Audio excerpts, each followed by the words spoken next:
Don't I know you, sir? Don't believe so. I haven't been here in many years.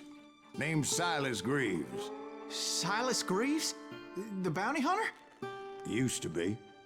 Ah, well, what are you doing here in Abilene? Just passing through. Got a little business to take care of. Well, sir, it would be an honor if you would allow me to buy you a beer. Hell, son, it would be my honor to drink it. I'm Molly. Howdy. I'm Dwight. That's Jack and Steve. Ben's behind the bar. Oh, I bet you got some great stories. A couple. Any of them true? Jack, be nice. A few. What about your shootout with Henry Plummer's gang in Bannock, Montana? Is that where you started as a bounty hunter? That's what it says in this here dime novel. Don't believe everything you read in them dime novels, boy. First man I hunted was back when I was riding with Billy the Kid. You knew Billy the Kid? Damn right. That scrawny son of a bitch had no fear. Wouldn't back down for nobody. I heard he collected the 10 stars off any crooked lawmen who crossed him. It was a war, boy. The Lincoln County War. And Billy promised his regulators would take the life of every bastard who helped bushwhack John Tunstall. Kid had a big chip on his shoulder and a hair-trigger temper. Made him dangerous as hell.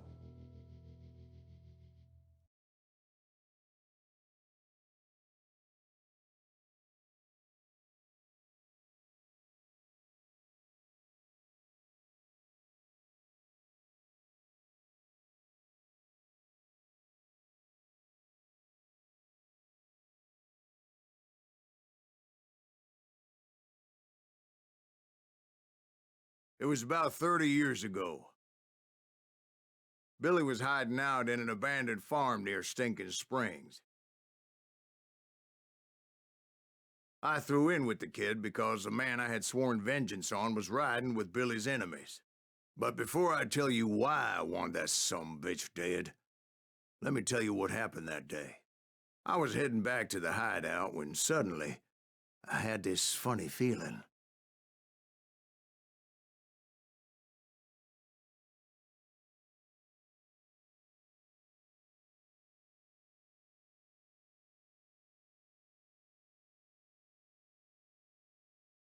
Funny, ha-ha?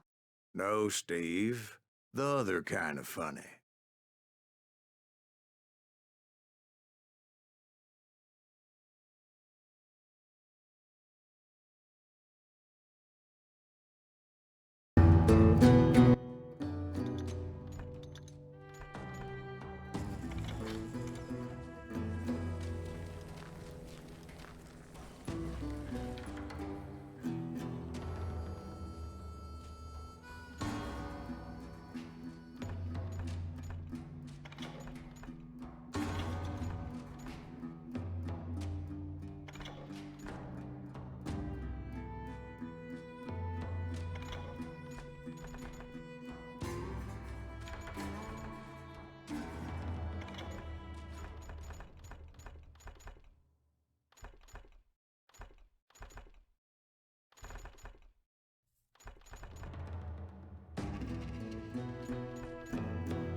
That's not fair.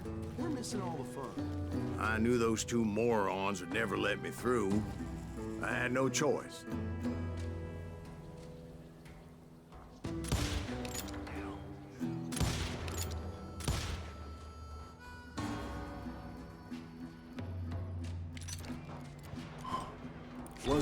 Garrett's posse?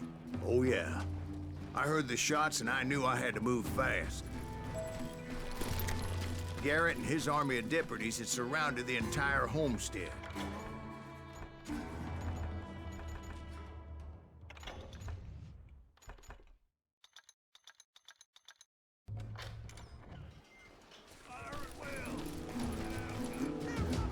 I decided to help Billy and the boys out a bit. So that's just what I did.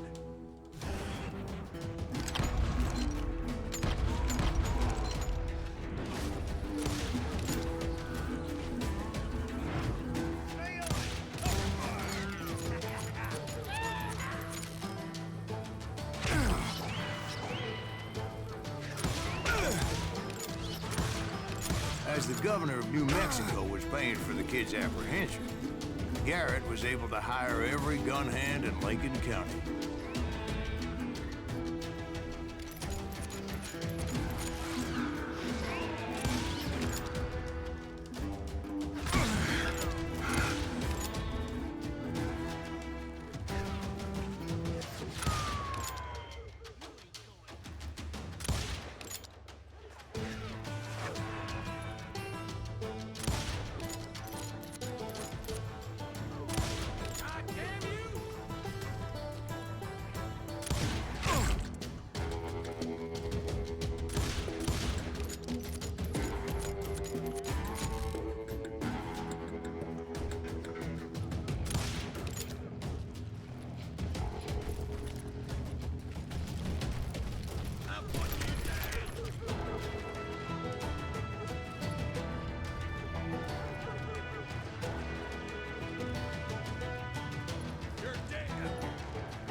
Garrett's men were running around like a bunch of chickens with their heads cut off.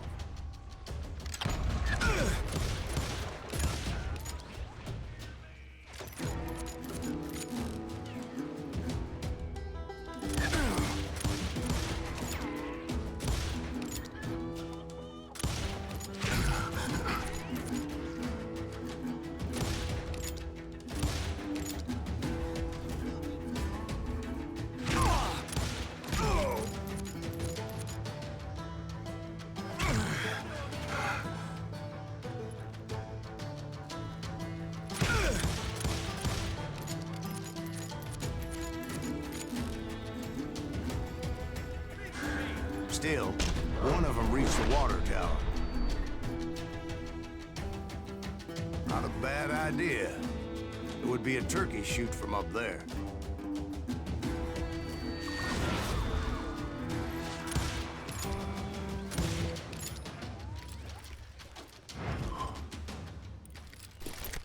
Luckily, these shooters Garrett hired weren't the sharpest tools in the shed.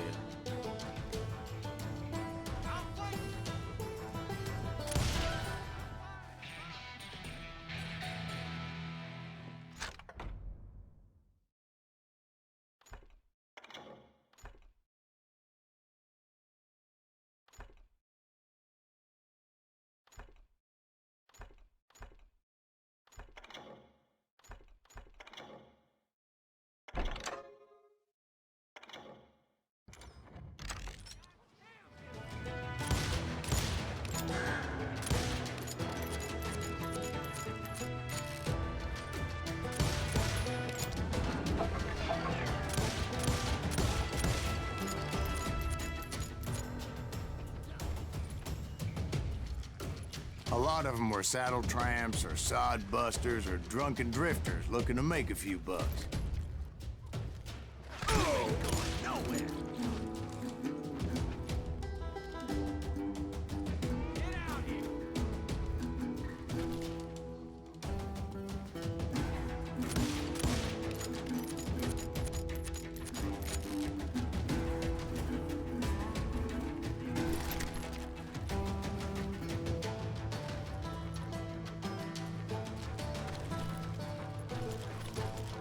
Then, I heard a friendly voice yelling at me from the window.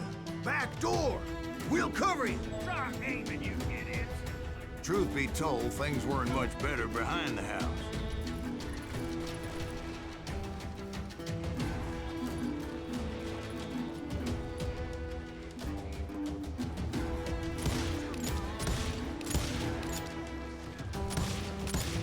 I cut their numbers in half, but that just made the ones that were left twice as mad.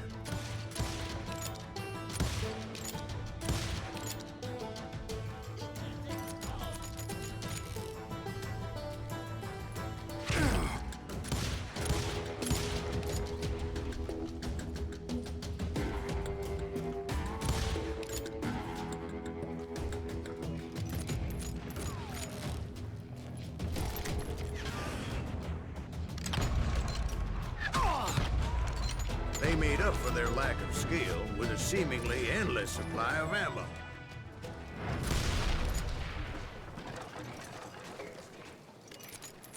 It was a bit of a slog, but I finally fought my way around the back of the house. And like that, I was inside, none the worse for wear. I passed Dirty Dave. And upstairs, I found Billy and Charlie Bowdre.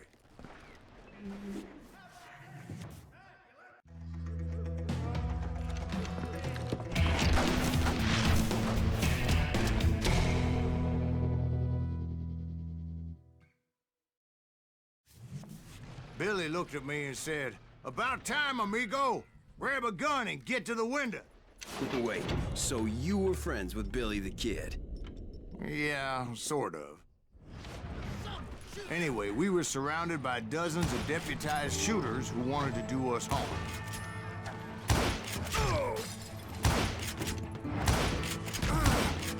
I'm telling you, Garrett's men were dropping like flies, but they just kept on coming.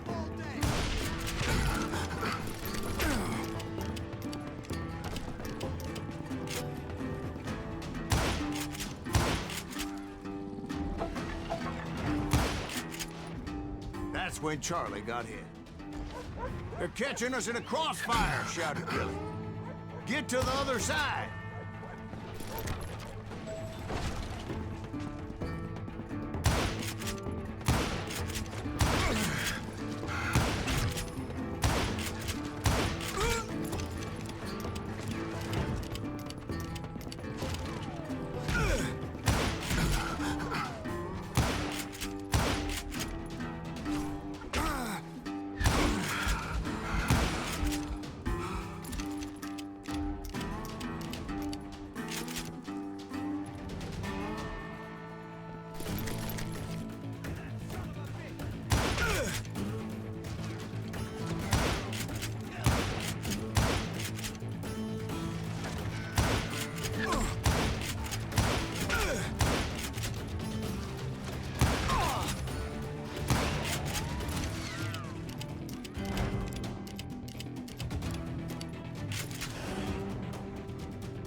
I don't know how many of those cocksuckers I personally put down, but it was pretty clear, even to Billy, that maybe discretion was the better part of valor.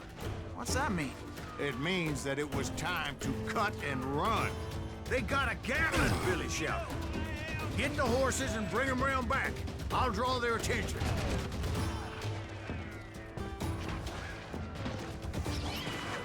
He directed that order at me, and I thought, why the hell do I have to do it? But I went anyway.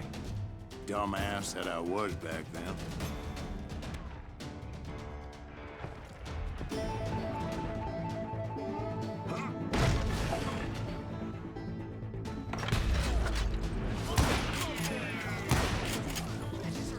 Many would have fled in my place. But I had that false sense of invincibility that many young men have. Like Jack here. What are you saying, old man? Jack, he's just joshing with you. Yeah, he better be. Mr. Greaves, please continue. Please, call me Silas, ma'am. Now, where was I? You were heading for the barn.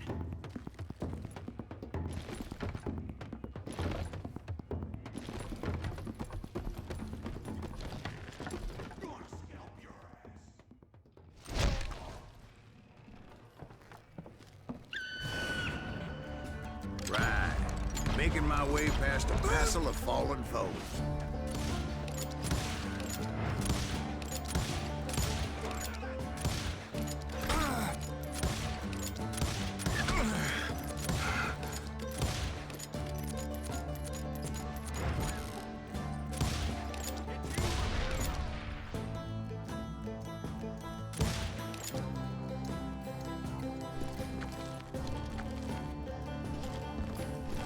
Sounds like Garrett hired a whole regiment of hired guns.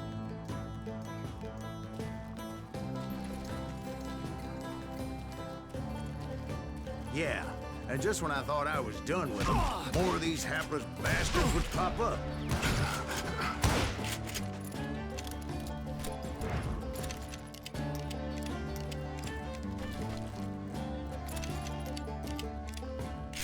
Finally, I had the stables within my reach.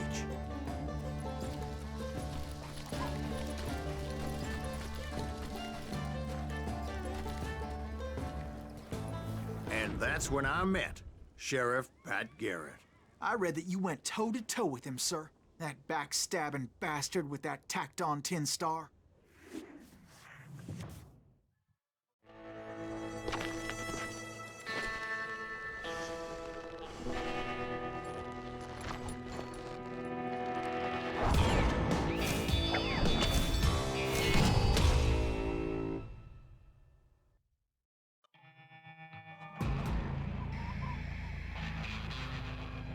You challenged him to a showdown. You read that in a dime novel? It said he showed no fear as he took your measure with eyes like a rattlesnake.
And that you killed him in a fair fight.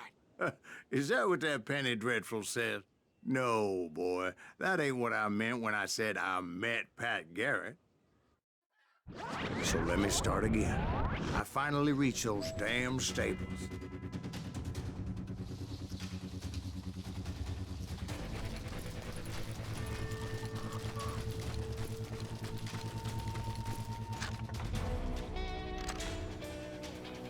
Stepped inside, and bam! Last thing I heard was Garrett's voice. That's not Billy. And go on, how did it end? And, boy, that was just the beginning.